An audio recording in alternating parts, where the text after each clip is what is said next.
Patrolling space like a sentry, the satellite telescope SWIFT is on constant lookout for cosmic disasters. And when it finds one, down on Earth, word spreads quickly. Every few days, the satellite spots a violent eruption in deep space, sending dozens of stargazers scrambling. Whether they're seasoned pros or high school amateurs, their goal is the same. Go to camera focus mode, and then we're going to need to move the dome. Casey? To catch a glimpse of a star in its final death throes. Going supernova. And leaving in its wake the strangest phenomenon in the cosmos. A black hole. Nothing survives encounters with black holes. The black hole wins. It wins every time. When something falls into a black hole, it's essentially gone from our universe. They rip stuff apart and eat them. And then they burp and they're ready for the next course. And now, evidence of something even more ominous. A new kind of black hole. Of unfathomable size and power. That's a big galaxy, and right down at the center, we think there's probably a black hole that's got a mass that approaches 1 billion suns. Today, scientists are finding black holes are bigger, stronger, and more destructive than they ever imagined. It creates energy fields that would fry any life in its vicinity. Not only do they consume everything that comes near, you stick your finger down in there, you ain't getting it back. But their power may reach across galaxies and beyond. Did the universe really have to be made with these things in it? We'd like to think they're far, far away. But what if, in our own cosmic backyard, there lurks the monster of the Milky Way? Right now on Nova.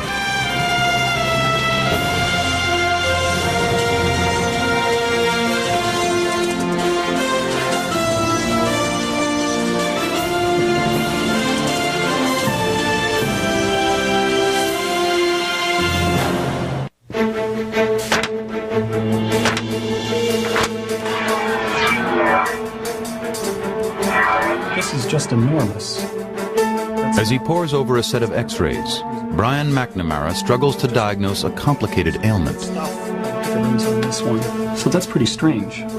But his patient isn't a person, or any earthly creature.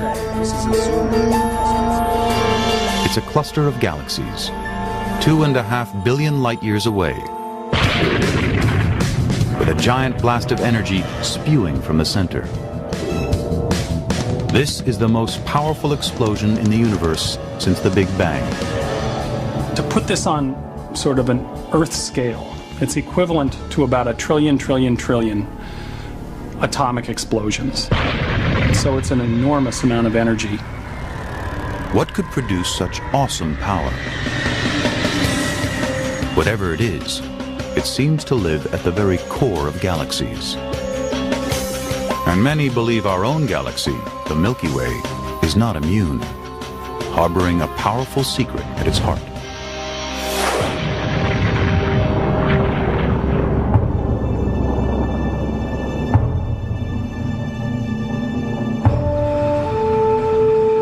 What could lie at the center of the Milky Way?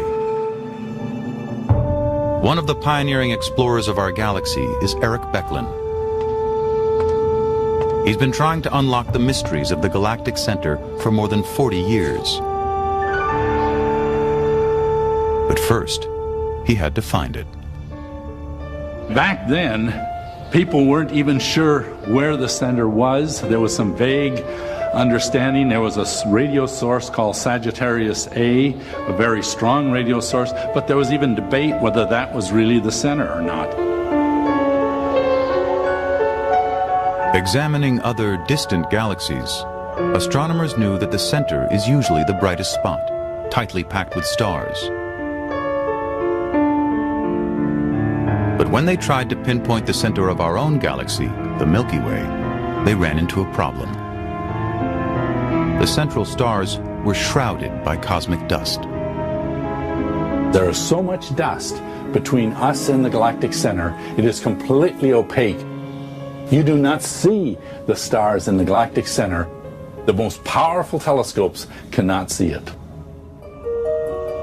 But there are other kinds of light that can pass through, like infrared, a form of light and heat invisible to the naked eye that travels in slightly longer waves. Infrared radiation gets through the dust because its wavelengths are longer and the dust just kind of rides on the infrared wave. In the 1960s, Becklin belonged to a Caltech team that bought an infrared detector from a military contractor and attached it to the end of a telescope. It was in August of 1966. I was up at Mount Wilson. It was a beautiful night on a small 24-inch telescope. And as we were looking with the infrared detector, we were seeing more and more stars. A simple chart recorded the infrared light of stars. Stars that until then had remained hidden behind a veil of dust and debris. This is the signal in the infrared, and each star gives you more signal. And we were building up, as we were getting closer to the center, more and more stars. We were actually seeing through the dust for the first time, and then came to a peak, and then back down again. And I knew immediately that that was the center of our Milky Way, and that I was the first person to actually see the stars in the very core of our galaxy. Becklin had located the heart of the Milky Way. From our perspective, an inconspicuous speck near the constellation Sagittarius. The Milky Way is a giant spiraling disk of hundreds of billions of stars, 100,000 light years from end to end. Our sun, about halfway out from the center, sits in the peaceful suburbs. But at the galaxy's core, the neighborhood gets more exciting and dangerous. There's a lot of gas. There's a lot of dust. This is absolutely the most crowded place in our galaxy. From Earth, we can see a few thousand stars with the naked eye. If you went to the galactic center, there would be millions of stars filling the sky. It's the big time. It's where the show really goes on in the galaxy. And so if you go there, you're very much aware of being a tiny little mouse in Times Square, and somebody's liable to step on you. For years, scientists suspected that a powerful force dominated this galactic Times Square. It had to come from an unimaginably massive object. Some thought it had to be a black hole. An object so strange, it's hard to describe. What's a black hole? It's a region of space. It's a point of infinite density. We don't know how to wrap our brains around that. If you fall in, you never come out. It's not the point of no return, it's the sphere of no return. Now you throw in a hungry beast in the middle of it all. It's this monstrous, mysterious thing. And if you can imagine taking a bowling ball But, I don't know, eats everything. That's not true. You have something, you drop it off the top of a building, you're falling in to the deepest well you can possibly imagine. Physicists have just as hard a time as anybody else understanding this sort of thing. It's a black hole. There's no other phrase we can possibly use to describe it. The current idea of this bizarre creature comes from a radical view of space, time, and gravity. Welcome to the universe according to Albert Einstein. Albert Einstein had this crazy idea that space and time were curved, and it was the curvature of space that gave the appearance of gravity. We tend to think of space as rigid and stable, But Einstein proposed that space and time are woven together in a flexible fabric. Massive objects like the sun actually bend and warp the fabric of space-time, creating troughs that smaller objects can fall into. What actually happens is matter warps space-time. So the very space, the three-dimensional space that we walk through, warps slightly. Every time when I walk through space, space around me warps in on me ever so slightly, but because we're not very massive, it's so minuscule that we don't sense it. If an object is massive enough, like the Earth, it will warp space-time so we can sense it and fall towards it. That's gravity. But what happens if an object is much, much more massive than the Earth or the Sun? In theory, it could warp the fabric so much it would create an actual hole in space-time. Once something fell in, it couldn't escape, not even light itself. So imagine a place where the gravity is so strong, turning on a flashlight, the light would go up and it would never leave. It would curve and come back down just the way a tossed ball on Earth. It's not traveling fast enough, it goes up, curves, and comes back down. Space itself is falling inside the black hole. It's rather like a river falling over a waterfall. It's like that, except it's space itself that's falling over the cliff. There's a place where the space starts moving faster than light. So the light, which is trying to get out, it's rather like a kayaker trying to make their way upstream on a river that's going too fast. They get dragged down to the center of the black hole. Gravity becomes a riptide. The closer you get, the stronger the current. Eventually, you reach the event horizon, the point of no return. Deep inside, whatever goes in is lost in a point of infinite density. The matter goes inside the surface of the black hole, shrinks down to the very center, where it gets destroyed in a region of infinite warped space and time, and it's gone. And so, it seems, are the laws of physics. At the center of a black hole, all equations break down. Even for physicists, what happens deep inside a black hole is a mystery. We're in want of a new idea about how to explain what matter does at the center of a black hole. We're in need of a new law of physics. Einstein himself concluded black holes were too strange to be real. Albert never really liked the idea of black holes. He thought they were anathema. This was something that nature should avoid. The places where space and time became infinitely twisted up, he thought, no, nature shouldn't allow that. Black holes are certainly odd beasts in the universe. They were thought to be peculiar, so peculiar as to perhaps not even really exist in the real world. Simply because your equations show that they can exist doesn't require that the real universe has them. But over the years, suspicions rose. Stars were found behaving strangely, orbiting invisible objects, moving faster than expected. Even though a black hole emits no light, is completely invisible, we know exactly what effect a black hole is going to have on its environment, on the stars in its vicinity, on the gas that wanders a little too close. So, will we ever see a black hole? No. But that's not what's important here. What's important here is we can see its paw print.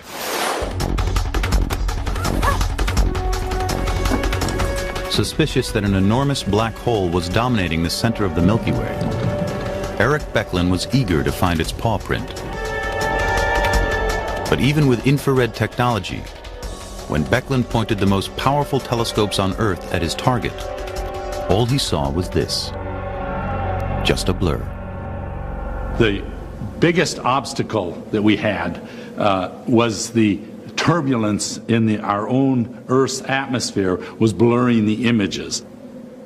Even when the sky is clear, the gases in Earth's atmosphere are always on the move, distorting distant objects. To bring his view of the galactic center into focus, Becklin would need help. So he appealed to Andrea Ghez, an expert in dealing with the atmospheric blur. The problems of the Earth's atmosphere is very much like the problem of looking for a penny at the bottom of a river that's moving, where the water is moving by very quickly. That motion of the water distorts your image of the penny. Just like the motion of the air in our atmosphere distorts our images of astronomical objects. Ghez agreed to take on the quest, to search for signs of a black hole at the center of the Milky Way. A decade ago, you couldn't look at the center of our galaxy with high resolution, so you couldn't distinguish stars from one another. Ghez was able to correct the blurring effects of the atmosphere with a revolutionary new technology called adaptive optics. So this little animation shows you the benefit of adaptive optics.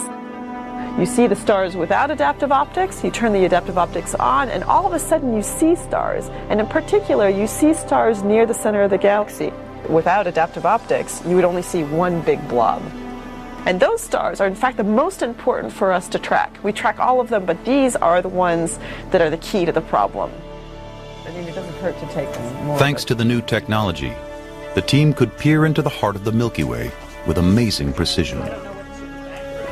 Our view to the center of the galaxy is absolutely superb, and our ability to position stars at the center of the galaxy is like somebody in Los Angeles seeing somebody in New York be able to move their finger like this, okay, just 2 centimeters. That's the precision with which we can measure something that is 26,000 light years away from us. 16 is right there. Here, yeah. Once the view was clear, Ghez could start the hunt. If there were a black hole at the center of the galaxy, its paw print would be found in the rapid orbits of nearby stars. Keep our fingers crossed. The conclusive experiment to be done that really demonstrated there was a black hole is to follow the orbits of individual stars in the galactic center very, very accurately and with the highest precision possible. When an object like a star approaches another, more massive object, the pull of gravity will make the star speed up. If it's orbiting close to a massive black hole, the star should accelerate to enormous speed and then whip around the black hole like a slingshot. Okay, so we have the black hole here. The more massive it is, the more pull there is. The more pull there is, as it gets close to the black hole, the faster it goes. And we are measuring the speed of these stars. That's the key to getting the masses, measuring the speed of those stars. This is our roadmap, and that's the center of our galaxy. There's a large cluster of stars that are orbiting the center of our galaxy, and by measuring the motion of stars, and in particular their orbits, we can figure out whether or not there's a central black hole. That environment in there, it's a crowded party. Ghez set out to monitor the partygoers, to track every movement of the central stars. Basically, the way this experiment works is you take an image, you see where all the stars are, and then you come back sometime later and you take another image. And you look to see if they've moved. And so the second time we took an image, we knew we were golden. Those stars had clearly moved. This one moved to here, this one moved to here, this one moved to here, and so on. As Ghez continued to track the stars, she found some making dramatic hairpin turns. It made a huge jump to over here. So it went whoop, all the way around. And it's moving on order 10 million miles per hour, so it's just speeding away. Other astronomers clocked the stars with similar results. Not only were the stars accelerating to phenomenal speeds, their orbits were perfectly smooth. Ghez knew that they had to be circling a single massive object. Most black holes are thought to be about 10 times more massive than our Sun, but the object at the center of the Milky Way was roughly 3 million times as massive. For Ghez and Becklin, that could mean only one thing. All other physical explanations of what was at the very center were gone. The only thing left was a black hole. Not only was this black hole supermassive, it was millions of miles wide. Astronomers around the world admitted the evidence was impressive. I have to say, when I first saw Andrea's video, I was stunned when I saw that star come out of the left side of the frame and go zipping around and go shooting off into the other end of the frame, and it moved around a point in space and nothing was there. That we could, with our instruments, effectively travel to the center of the galaxy 26,000 light years away and collect the evidence for such an incredible object was really an amazing achievement. It seemed undeniable. A giant black hole, and at the center of our Milky Way. But how could such a monstrosity come to be? One idea is that black holes are born out of the death throes of enormous stars. Like a red supergiant, a star 10 times more massive than our own sun. Deep inside, temperatures soar above 1 billion degrees. Helium and carbon fuse into heavier elements: oxygen, silicon, sulfur. Eventually, the nuclear reaction creates iron, and the core stops burning.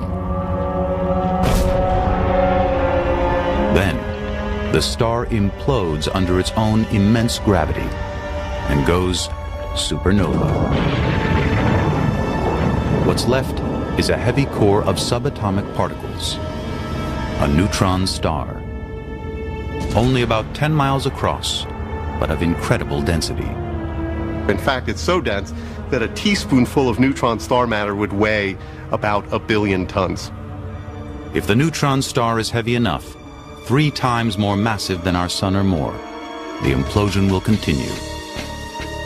Eventually, the gravitational pressure will be so large that the neutrons themselves will be crushed, and there'll be nothing left to stop the collapse.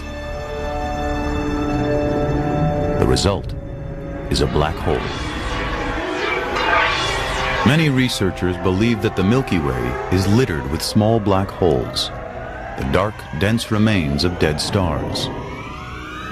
There must be millions and millions of black holes zipping around our galaxy as we speak. But we don't see them in general because they're dead. They're corpses, and there's nothing there to light them up.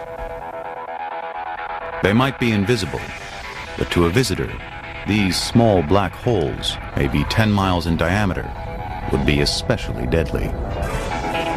One of the scenarios that always gets me thinking is death by black hole. Approaching a black hole, the gravity is so strong and space is so warped, it distorts the light all around it. If it's a small black hole, then soon you'll be distorted too, by tremendous tidal forces of gravity.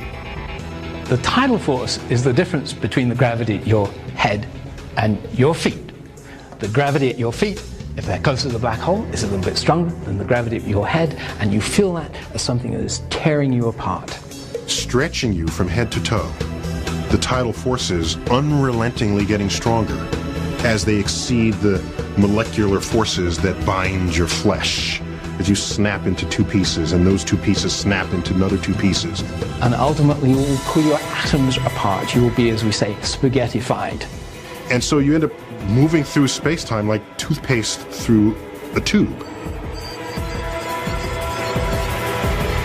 And if I were to pick a way to go, that's how I'd want to go.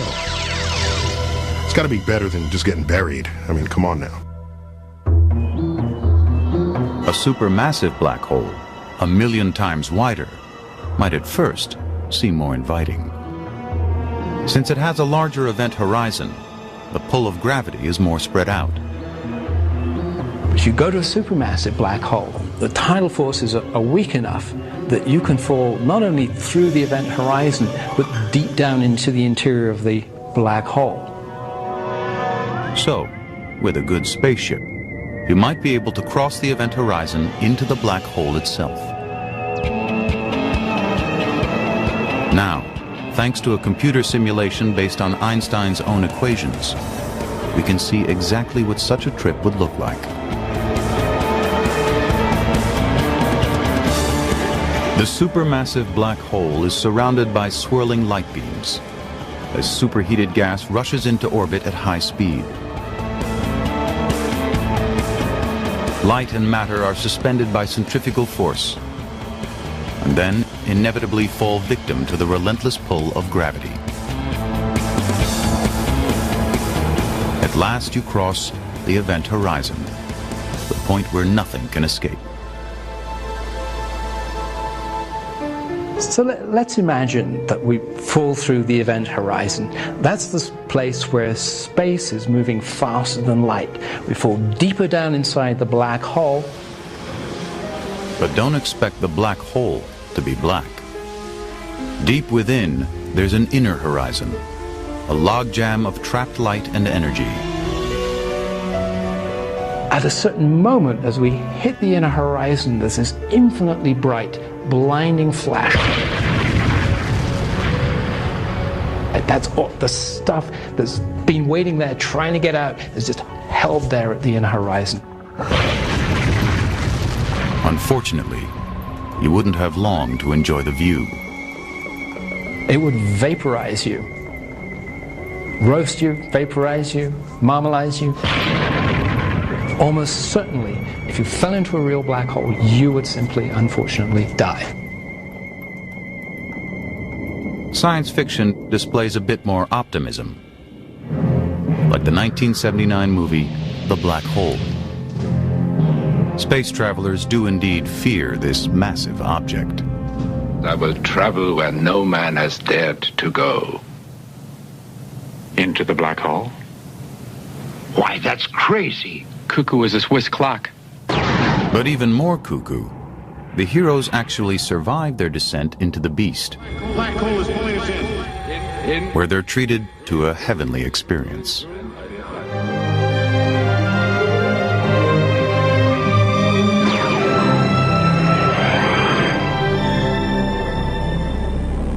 Popular culture has cast black holes as the freaks of the universe.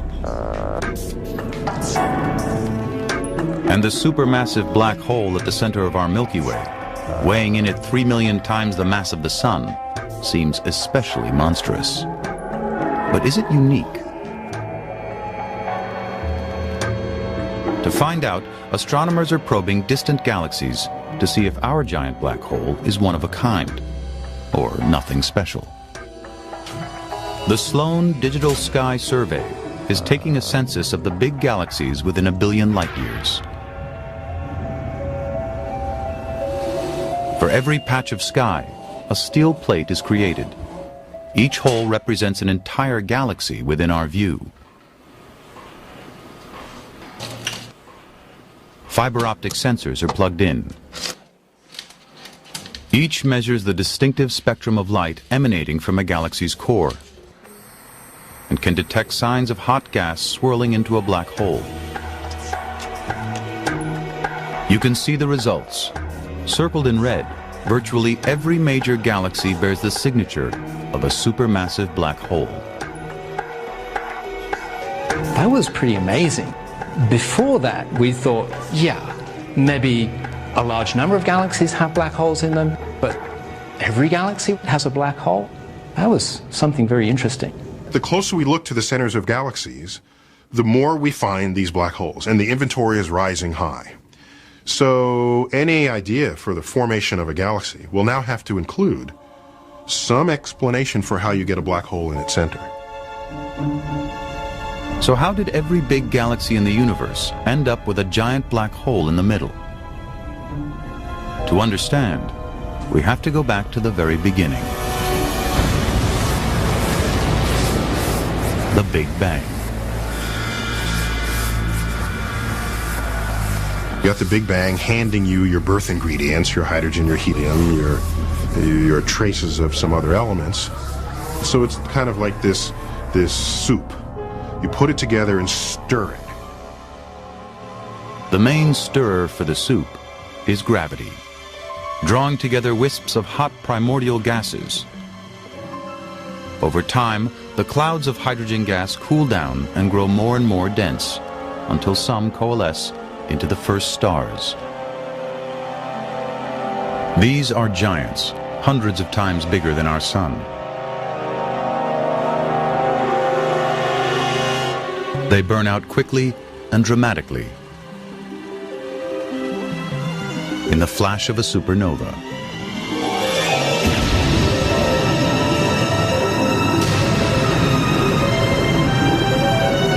What's left at the core is a black hole. Perhaps the black hole becomes the seed from which the galaxy sprouts. The gravitational seed that is used as an attractive force to accumulate the rest of what we would today then call the greater galaxy. Possibly seeded by black holes, the infant galaxies dance and orbit one another as gravity pulls them closer. So our Milky Way galaxy, as this time-lapse simulation shows, was not born in one single event. Instead, it was built over billions of years from a swarm of smaller galaxies smashing together, merging. But if another galaxy comes too close, they will each feel each other's gravity. And in that collision, what started out as a stately ballet of stellar orbits moving around the center of their galaxy has now become this maelstrom. There's no other way to say it. Galactic cannibalism, that's what they're doing. They're dining on their neighbors, eating entire galaxies. Well, for every galaxy you eat, if that galaxy has a black hole in its center, it's going to eat the black hole. The black hole will work its way down to the center of the large galaxy, making the center of the galaxy bigger as well as the galaxy itself. It's just that simple. The big galaxies get bigger, and the little ones get eaten. Galactic cannibalism is how galaxies grow, and with them, the black holes at their centers merge and grow bigger. But what does the presence of such a monster mean for the life of a galaxy?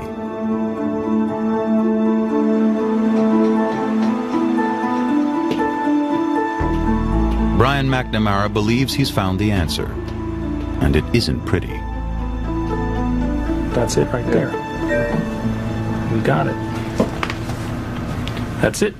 Okay, so you want to go... McNamara studies the life cycles of the universe's biggest structures, galaxy clusters. There it is. That's the galaxy. So that's what we've been looking for. This is the giant central galaxy in a galaxy cluster. And each one of these little dots here on the screen is a giant galaxy as big as our Milky Way, maybe even a little bit bigger. And they're all bound together by their own mutual gravity. So they're all buzzing around this giant galaxy like bees buzzing around a hive.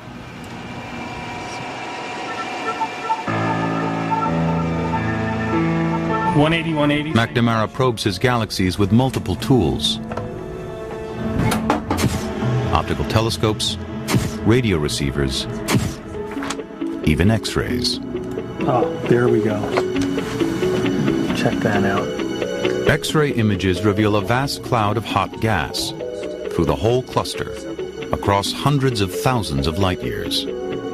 There's an atmosphere of gas that pervades the entire galaxy cluster, and it's an atmosphere like our atmosphere, except that it's far less dense and it's much hotter. But when McNamara looked at X-rays of the gas around certain clusters, he saw that vast clumps of it appeared to be missing. I was blown away. I'll never forget the moment we got the observations, and lo and behold, these two giant cavities showed up in the X-ray emission. The size of the cavities was astounding.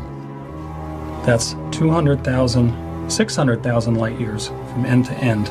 So between that cavity here and this cavity here, we could stuff 600 Milky Ways in there. It's just astonishing. The energy involved is huge. Something powerful had pushed the gas away, across vast regions of the universe. McNamara traced the power source to the center of a giant galaxy. a supermassive black hole. So we could see the beam coming out of the black hole and ending up in these big cavities. But how can a black hole, a creature famous for devouring everything within its grasp, spew energy across the universe? The answer lies in the way matter falls toward the black hole. It turns out, nothing goes straight in. As matter falls in, what we know now is that it spirals around in a disk, okay, very much the way when water goes down the drain. It doesn't just go straight down the drain.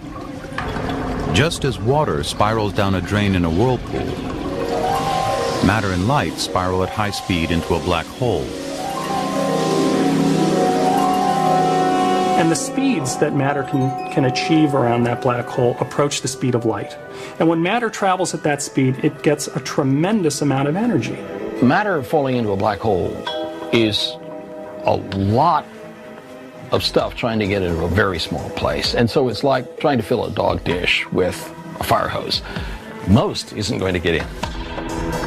The black hole chokes on the influx. And the high-speed whirlpool of matter produces a powerful magnetic field, coiling around the black hole and shooting the energy outward. These enormous jets of energy, hundreds of millions of times the power of the sun, can blast right out of the galaxy. There's no question that the black holes at the centers of galaxies have a profound influence on their surrounding. They send out these huge jets moving at almost the speed of light. And those jets can send shock waves into the surrounding medium and change their surroundings completely. They have a dramatic influence. Not only can they blast away huge quantities of gas, but they may even sterilize the galaxy so new stars can't form. The supermassive black holes at the center may be responsible for limiting the size of galaxies. In principle, galaxies can grow to very, very large sizes, and what we see in the universe is that they don't. And we think that the supermassive black holes at the center may be the culprit. They may be responsible for preventing runaway growth of galaxies. We usually think of black holes as God's dumpster, but they really are actors on the galactic stage.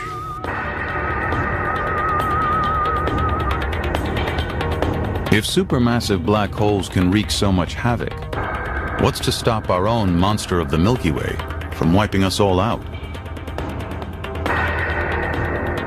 It all depends on the monster's diet. Most of the time, a black hole isn't eating. It fasts more than it feasts. But when a black hole feasts, it can have a tremendous effect on the surrounding galaxy. The more black holes chow down, the more matter and energy will blast outwards. One of the key differences between galaxies with supermassive black holes is whether or not their black holes are lit up, because they're basically binging on a lot of material in its surroundings. For years, our black holes seemed to be fasting, and the Milky Way was peaceful. But in 1999, the Chandra Space Telescope detected a powerful signal from the galactic center. Station 34, Chandra OC. An explosion near the event horizon. Is this the beginning of a black hole binge? For trackers of the galactic center, the blast is a wake-up call. It was a hot piece of news. A remarkable fact for all of us was, for many years, how inactive the black hole was. And all of a sudden we saw, well, there's an object there which wasn't there before.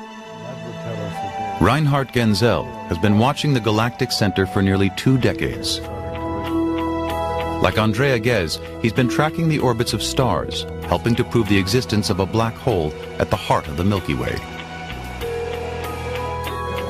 Now both Genzel and Ghez will shift their focus and try to measure the black hole's appetite.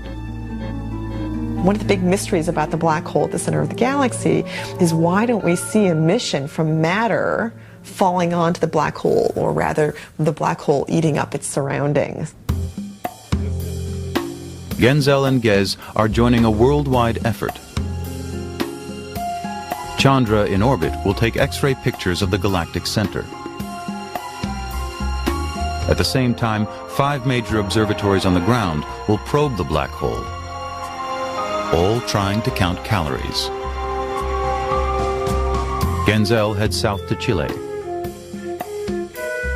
while Gez and Becklin climb a mountaintop in Hawaii. Telescope time is precious. There's no room for mistakes.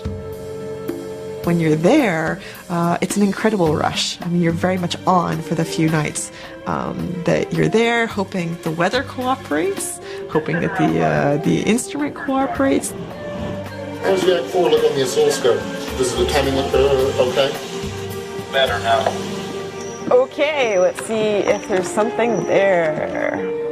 Madeline, we're ready to go? The teams have 5 short nights to find out how much the black hole is eating by measuring the energy that flares out. Zoom in a little bit more. All right, so first night. Doesn't look like we've got any flares. Chandra headquarters in Cambridge, Massachusetts. The first night turns up only noise. 4 more chances, guys. Night 2. Chile has problems. No, we have to redo the acquisition of it. Even if there are flares, the Chilean telescope can't see them. It was the correction was unstable. Yeah, unstable. A patch of humidity is confusing the computers. The crucial adaptive optics aren't working, and everything's a blur. Okay, now we have a problem with the 8 meter, with the main mirror. The 8 meter mirror seems to be deformed. In Hawaii, it's not much better for Gez and her team. The galactic center is playing hide-and-seek behind overcast skies. We're fighting with clouds. It looked better just a moment ago, so it looked like we were just ready to go, but now it's looking like yuck. The Hawaiian forecast predicts even more clouds tomorrow. The team is getting anxious. Finally, on night 3, the German team's luck changes. Very incorrection. Look at this. Right. It's really flaring. In Chile, they spot an outburst. That's the best flaring event that we saw during this run. Definitely. A new point of light appears in the starfield, one that wasn't there before. Very nice, very nice. Here we can clearly see a region between those 2 sources where there is no other object.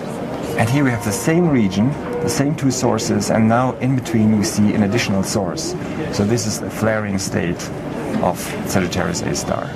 JPL-COM, Chandra C. When the Chandra team downloads their data from space, they see it too. Oh, yeah. The X-rays show a spike that coincides with the Germans' flash of light. Genzel checks in with the Hawaiian team, but they're in the wrong time zone. News from our colleagues, of course, telling us that they are a few hours further west, so the sun hasn't even set yet. The galactic center hasn't risen above the Hawaiian horizon, and Gez has missed the flare. This part kills me. Waiting. But the next night, Gez finally gets what she's looking for. Well, I like that image a whole lot better. This is it. Really? Yeah. Really. So in fact, we can see this flaring activity where we think we're seeing matter fall into the black hole. And just a few minutes later, it was absolutely gone. This now you see it, now you don't flash of light is an explosion of energy produced when matter rushes toward the black hole and some escapes.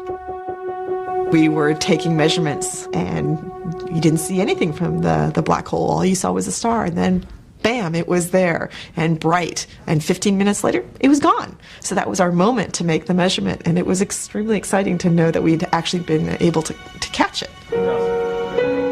The teams are thrilled to capture a handful of flares at the heart of the Milky Way, but they're just snacks. Nothing compared to the giant jets seen in distant galaxies. What's more, they're looking like rare events. There's simply not enough matter near our black hole to provide a large continuing feast. It seems, at least for now, the giant's plate is empty. Our black hole had a wild teenage life. I'm pretty sure of that. It probably had jets. It threw lots of matter out. It had a grand old time. And now it's decayed into the old folks' home. But what would it take for the monster of the Milky Way to come out of retirement? Could explosive jets of energy blast across our galaxy in the future? Tantalizing clues are turning up in the coldest place on Earth. A Smithsonian team is tuning into high-frequency radio signals from the galactic center. The best reception is at the South Pole. Not as nice as Hawaii, but the date is worth it.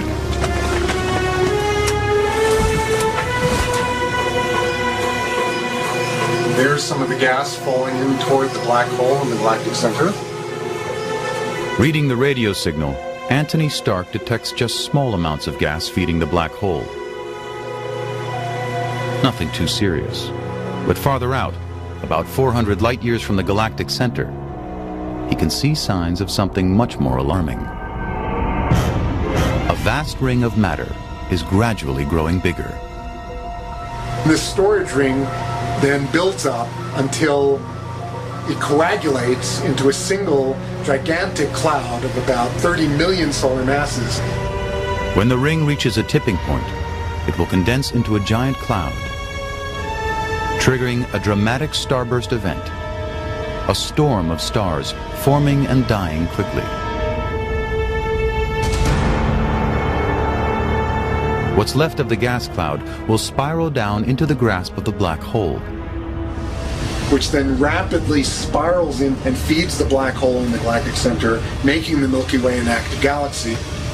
When the feasting starts, the fireworks will be seen across the Milky Way. But don't bother marking your calendar. Dinner time isn't scheduled for at least 10 million years. The Milky Way will survive its black hole's upcoming feast. But it isn't likely to survive the threat further down the road: galactic cannibalism.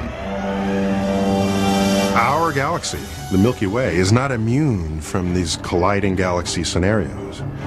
We've got neighbors. 2 million light-years away, our closest neighbor, the Andromeda Galaxy, is charging toward us at almost 700,000 miles per hour. We're falling towards each other, and one day we will collide. Knowing the galaxy's dimensions and the laws of gravity, scientists can predict how the clash of titans will unfold. What our simulations show is what could happen basically in quite a few billion years from now, when the two galaxies will actually approach each other and merge.